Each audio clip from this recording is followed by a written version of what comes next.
ሚጣን ጠባቂ መልአኳ ለምን አልጠበቃትም? ለምንድን ነው ያልተከላከለው? እንደዚህ ስትሆን ሕፃናት ላይ ግፍ ሲፈጸም መላእክቶች ምንድን ነው የሚሰሩት የሚል ጥያቄ መጥቷል። በጣም የሚገርም ነገር ነው።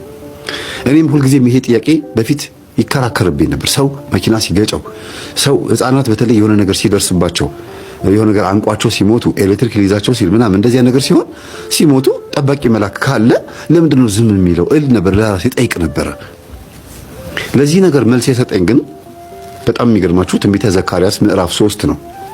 ትንቢተ ዘካርያስ ምዕራፍ 3 ላይ ታላቁ ካህን ኢያሱ በእግዚአብሔር ፊት ለፍርድ ሲቆም ጠባቂ መልአኩ ከኋላ ርቆ ቆሞ ነበረ። ካጠገቡ ግን ማን ቆሞ ነበረ? ከታላቁ ካህን ኢያሱ ጎን ሰይጣን ቆሞ ነበር። ያውም በቀኙ ነው የሚለው። ያው ቀኝ ይሄ ነው አይደል? ለኔ በቀኙ ቆሞ ነበረ። ምን ማለት ነው ቤተሰቦቼ? ካህን እኮ ነው። አስቡ፣ ታላቁ ካህን ኢያሱ ነው። በምድር ላይ ምን አይነት ሰው ቢሆን ነው ሰይጣን አጠገቡ ቆሞ ጠባቂ መልአኩ ከኋላ የሚቆመው? ለምንድን ነው? ይሄ ለእናንተ ግልጽ ነው ብዬ አስባለሁ።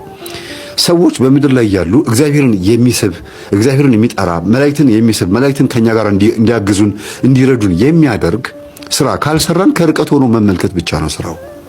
ፍርዱን ኢያሱ ሲቀበል ያያል ማለት ነው።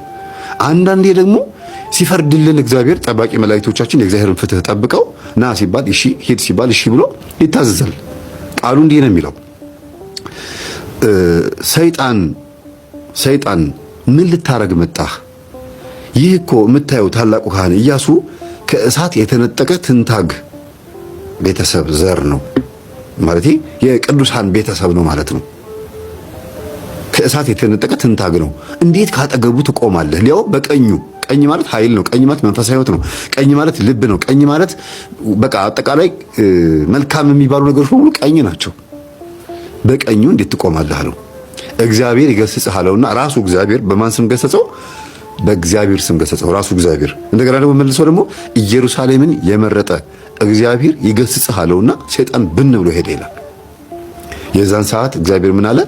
መላእክትን ቅረቡ አላቸው። ከኋላ ርቆ የነበረው መልአክ ቀረበ። ከዛ ልብሱን አውልቁለት፣ አዳፋ ልብሱን አውልቁለትና አዲስ ንጹህ ነጭ ልብስ ጥምጣም አድርጉለት፣ አልብሱት ካህን ስለሆነ። ከዛም ለእጁ ቀለበት ለእግሩም ጫማ አድርጉለት፣ ቀይሩለት ብሎ ሐዘኑን ኃጢአቱን ሁሉ ነገር አጸዳለት ይላል። ምን ንስሐ ስለገባ። በምድር ላይ ያለ ግን ምን ያህል መላእክትን የሚያርቅና ምን ያህል ሰይጣንን የሚያቀርብ ስራ ሰርቶ እንደነበረ ማሳያ ነው። እንዴት ቢደፍር ነው ሰይጣን አይደለም በኢያሱ በእግዚአብሔር ፊት የቀረበው? በጣም ከባድ ነው። ይገርማችኋል። እንደገና በመጽሐፈ ኢዮብ ምዕራፍ 1 ላይ ራሱ ሰይጣን የእግዚአብሔር ልጆች በእግዚአብሔር ፊት ሲቀርቡ ሰይጣን ማብሮ ቀረበ ይላል።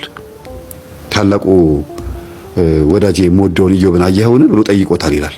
ወደዛ አልገባባችሁ። ሰይጣን በእግዚአብሔር ፊት መቅረብ ከቻለ ሰውን እንዴት ነው የማይቀርበው? ሰይጣን በእግዚአብሔር ፊት መናገር ከቻለ መቃቢያን 3ን አንብቡት። እንዴት አድርጎ ሰይጣን ከእግዚአብሔር ጋር እንደሚያወራ ይናገራል። ምዕራፍ 1 ምዕራፍ 2 ምዕራፍ 3 መቃቢያን 3ን ማለት ነው።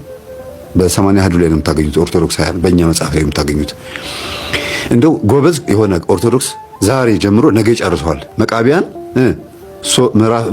3 ነው። 2-3 መጽሐፍ ነው ያለው። መቃቢያን 1 2 3 ነው። መቃቢያን 3ን ከምዕራፍ 1 እስከ ምዕራፍ 3 ድረስ ከቻላችሁ ሁሉንም አንብቡት። ስታነቡት ሰይጣን በትክክል ስለ ሰው ይከራከራል በእግዚአብሔር ፊት።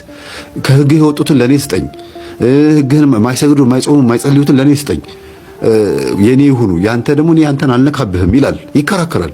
እግዚአብሔርም ይለዋል ከኔ ሕግ የወጡትን ያንተ ይሁኑ፣ ምክንያቱም እኔ መጽሐፍትን አዘጋጅቼላቸዋለሁ፣ ካህናትን አዘጋጅቼላቸዋለሁ፣ ብዙ ነቢያት አሏቸው፣ መምህራን አሏቸው ይላል። ይሄ ደግሞ በአዲስ ኪዳን ውስጥ ደግሞ ታገኙታላችሁ። ነዌ የተባለ ባለሀብት አልዓዛር ከሚባል ምስኪን ጋራ የጽድቅና የኃጢአት ክርክር በሚከራከሩበት ሰዓት ነዌ የሚባለው ባለሀብት ሞቶ በአብርሃም ፊት መቶ ታየ ይላል። አብርሃም እባክህን ትንሽ የውሃ ልጠጣ ሲኦል ውስጥ ተቃጠልኩ ሲለው በአንተና በእኛ መካከል የውሃ ግድግዳ አለ፣ እንዴት አድርገን ለአንተ ውሃ እንስጥህ? አይፈቀድም፣ አልዓዛር በእኔ እቅፍ ውስጥ ነው ያለው፣ ወደ አንተ መምጣት አይችልም አለው። የዛን ጊዜ ሲኦል ክፍት ነበረች፣ ገነት ዝግ ነበረች። ሲኦል 2 ፓርት ነው የነበራት። ይሄኛው ፓርት የእሳት ፓርት ነው፣ ይሄኛው ፓርት ደግሞ የምን ፓርት ነው? እና አብርሃም በስመ ሲኦል ይገቡና ግን እሳት አይነካቸውም። በአብርሃምና በነዌ መካከል ያለው ልዩነት እንደዚህ ነው ማለት ነው። በዚህ በማይክሮፎኑ ለዩት። ከዛ እሺ የምጠጣው ውሃ እንኳን ካላገኘሁኝ ወደ ምድር አልዓዛር ይውረድና ለቤተሰቦቼ እባካችሁ ንስሐ ግቡ፣ እግዚአብሔርን ተከተሉ፣ ሲኦል እሳት ነው፣ በጣም አቃጣይ ነው፣ በጣም መጥፎ ነው፣ ፍም ነው፣ በቃ ቆሻሻ ነው፣ እግዚአብሔርን ሕግ አትጣሱ ብሎ ይምከርልኝ፣ ያስተምርልኝ ብሎ ነዌ ተናገረ ይላል። አይ አንድ ጊዜ ከሄድኩ በኋላ መመለስ አይቻልም። ለነሱም ደግሞ ምን አላቸው? መጽሐፍት አሏቸው፣ ነቢያት አሏቸው፣ የሙሴ ሕጎች አሏቸው። አይቀርም።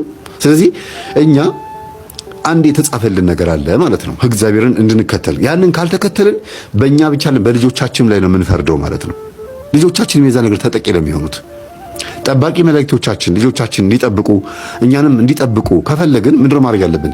በእግዚአብሔር መስመር መሄድ አለብን። ሕጉን ስርዓቱን መጠበቅ አለብን ብዬ አስባለሁ። እንደው አጠቃላይ ነው የምናገረው። ቀጥታ ልጅሽ መጠበቅ ነበረብሽ ብዬ ልናገር አይደለም። ለወደፊቱ ማድረግ የሚገባንን ነው የምናገረው።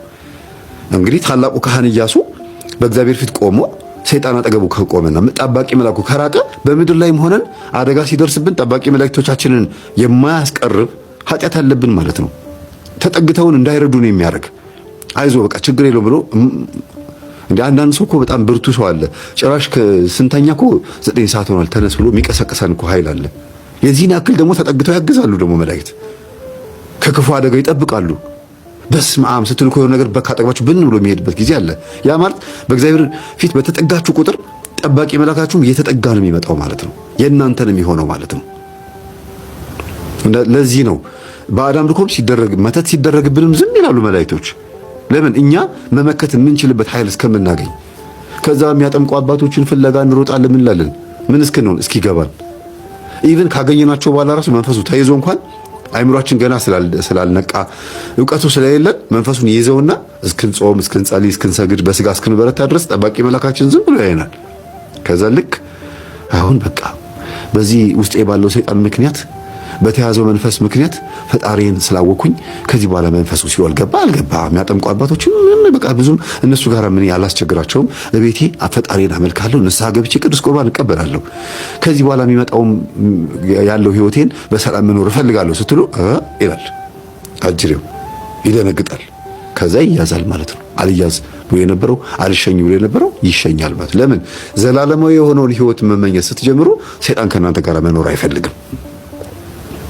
ለዚህ ነው ጠባቂ መላእክቶቻችን የቅዱሳንን በረከት የምንጠጣው ጽዋ ዝክሩ ሁሉ ነገር እንዲረዳን የምንፈልግ ከሆነ እውነተኛ ክርስቲያኖችና እውነተኛ ዘካሪዎች እውነተኛ በዚህ ምድር ላይ የምንንቀሳቀስ ፈጣሪን የምንፈራ መሆን አለብን። እኔ እንደዛ ነው የሚታየኝ። አንዳንዴ ደግሞ ሚጣ ላይ አሁን የደረሰውን ግፍ ይውትና ከዛ በኋላ ልጅቷ ደግሞ በእግዚአብሔር እቅፍ ውስጥ ነው የምትሆነው የሚለው ስትያዝሩ መጽናናት ነው። ትጽናናላችሁ። ለምን? ኦልሬዲ እዚህ ምድር ላይ ግፍ ተሰርቶባታል። ቅዱሳንም ግፍ ተሰርቶባቸዋል። ብዙዎቹ በገዳም ያሉ መነኮሳትም ይደፈራሉ፣ ግፍ ይሰራባቸዋል። በጣም ብዙ ቦታ ላይ ሴቶችም ወንዶችም ችግር ይፈጥርባቸዋል። ብዙ ሴተኛ ዳሪዎች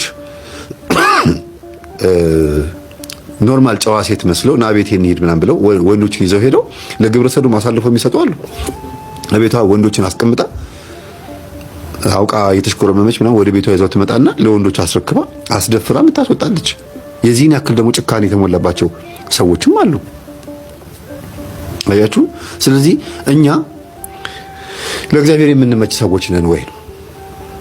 እኛ ላይ ግፍ እስኪፈጸምብን ድረስ እኛ ላይ መጥፎ ነገር እስኪፈጸምብን ድረስ ቅዱሳንም መላእክትም እግዚአብሔርም ለምን ዝም አለ የሚለው ነገር ላይ ስንመጣ ህይወታችንን ቼክ እንፈትሽ ነው።